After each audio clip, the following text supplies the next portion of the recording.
საბუღალტრო და სააღრიცხვო კომპანია FAS გრუპის ჩვენი საქმიანი მაყურებლისთვის აქვს ძალიან მნიშვნელოვანი სიახლე. კომპანია ამჯერად მეწარმე ქალების ხელშეწყობის მიზნით კონკურსს აცხადებს, რომლის მიზანიც არის უზრუნველყოს ქალთა მეწარმეობის განვითარების მთავარი გამოწვევების გამოვლენა და მის საჭიროებებზე მორგებული სერვისების შეთავაზება. რა კრიტერიუმების დაკმაყოფილება მოუწევთ მეწარმე ქალებს კონკურსში მონაწილეობისთვის, ამაზე ვრცლად და დეტალურად FAS გრუპის მმართველი პარტნიორი ნათია სხუტარიძე მოგვიყვება, რომელიც ამავე დროს პროექტის შესახებ ყველა მნიშვნელოვან დეტალს გაგვიზიარებს.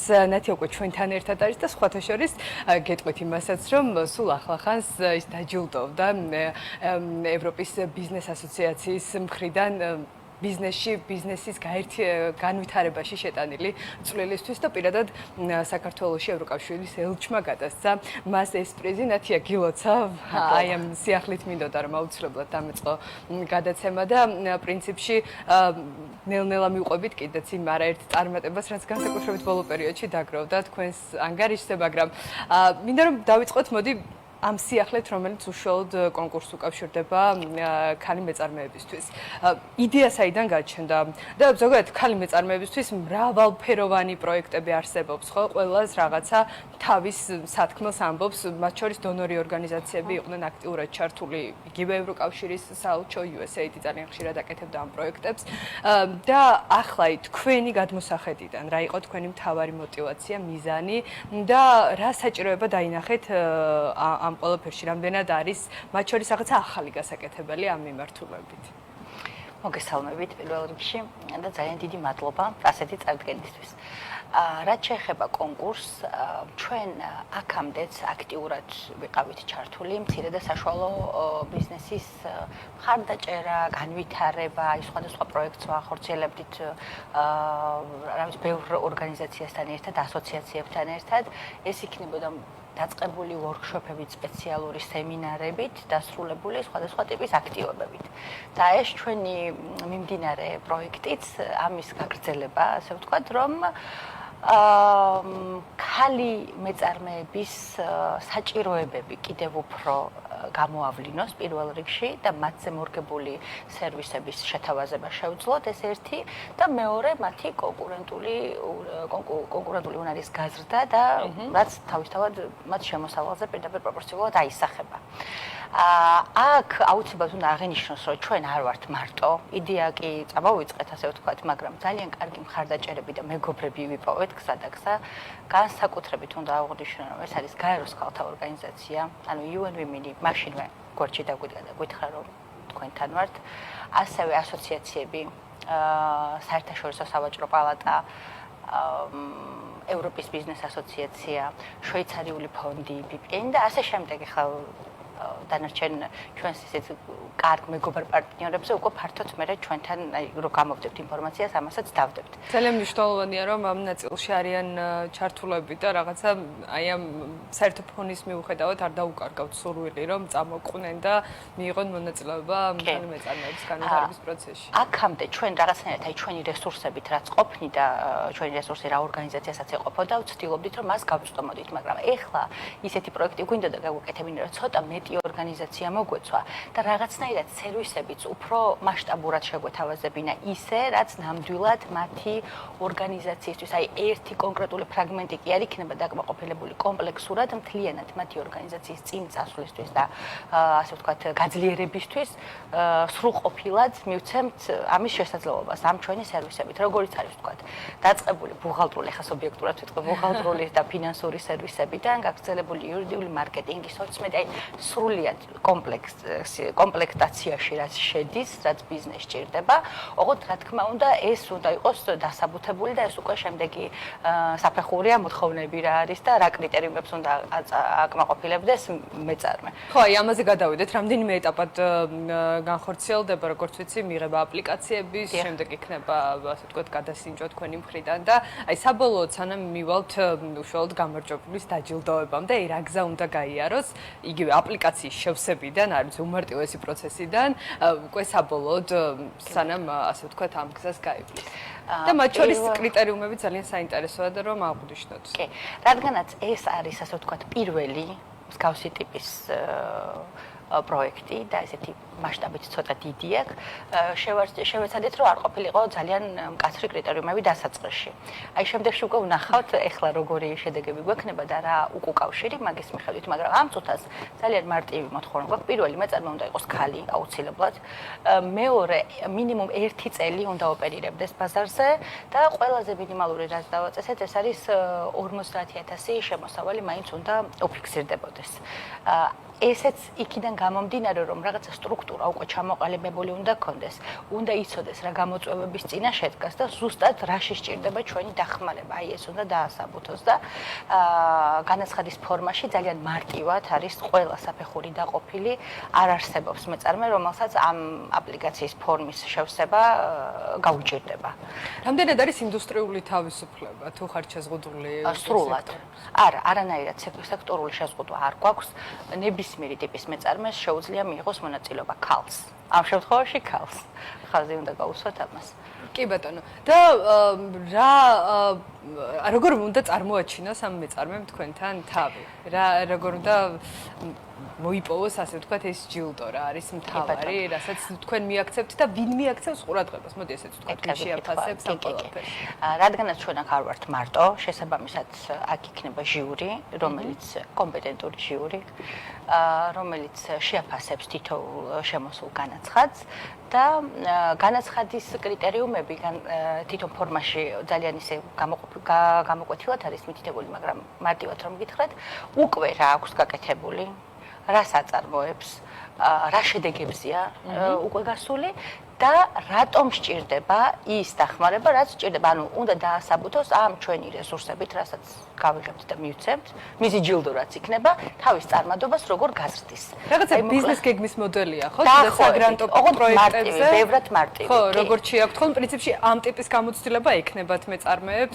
წესით უნდა გქონდეთ. ხო და ალბათ რთულიც არ იქნება აქედან გამომდინარე. არა, აი მაქსიმალურად შევეცადეთ, რომ ფორმიდან დაწყებული ყველაფერი ყოფილიყო უმარტივესი, რომ არ დაგვეფრთხო და რაღაცნაირად მეწარმეს ქონოდა ეს არ ყოფილიყო დაბრკოლება რა არის შემთხვევები როდესაც აქვს მეწარმეს სურვილი შევიდეს კონკრეტულ რაღაცა აქტივობაში მაგრამ იმიტომ რომ აბრკოლებს თქვათ რამდენიმე ფაქტორი როგორიც არის თქვათ აი განაცხადის შევსების სირთულე ან დამატებითი რესურსების მოძიება სჭირდება ამისთვის ეს აქ გამორიცხულია, იმიტომ რომ ნამდვილად უმარტივესი ფორმაა. და დამოუკიდებელი ჟიური გამორიცხავს ინტერესთა კონფლიქტს. ცალსახად. კი, იმიტომ რომ სრულიად სხვადასხვა, ესე იგი, ნაწილი იქნება ასოციაციებიდან აუცილებლად, იმიტომ რომ ჩვენი თანაორგანიზატორები ვინც არიან, როგორიც არის პირველ რიგში ევროპის ბიზნეს ასოციაცია, საერთაშორისო სავაჭრო პალატა, როგორც გითხარით, ასევე Skills Up Network-ი, ძალიან კარგი ორგანიზაცია, რომელიც თქვენთანაც იყო სტუმრად უკვე მოსული. აი ეს ამ ორგანიზაციებიდან წამოსული ჟიური ამას შეაფასებს ისე რომ არანაირი შეუძლებელია რომ რაიმე ტიპის კვეთა ან ინტერესთან კონფლიქტი ქონდეს რომელიმე ორგანიზაციასთან. რაოდენობაში თუ ხართ შეზღუდული, თან პირველია მით უმეტეს რაღაცა ალბათ სატესტო რეჟიმშიც მუშაობთ, იმიტომ რომ რაღაცა მაინც ნიადაგის მოსმის ეტაპია. ხო და აი ეს რამდენად ზღუდავს კანდიდატების მიღების შესაძლებლობას და საბოლოოდ ასე ვთქვათ რის მიხედვით როგორ მოხდება გაფილტრა? აი ერთი უნდა დარჩეს, რამდენიმე მიიღებს პრიზს? მოგახსენებთ. ესე იგი, ჩვენ გვაქვს საუკეთესო, ასე ვთქვათ, რამდენიმე კატეგორიის ჯილდო გვაქვს, ასე ვთქვათ, გამოყოფილი სრული პაკეტი ნაწილობრივი და ასე შემდეგ სერვისების.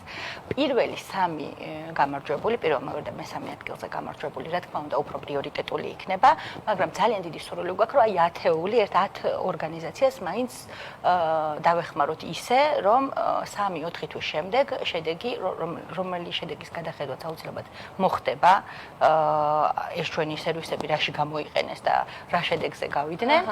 მონიტორინგი, ესე იგი აუცილებლად. აი როგორც სტანდარტული, ეხლა ეს არ არის საგრანტო თემა, ხო, მაგრამ აი სტანდარტული კონკურსი რაც მოიცავს და შემდეგ მიღებული ჯილდო, ყველა შესაბამის საფეხურს გაივლის მათ შორის მონიტორინგსაც.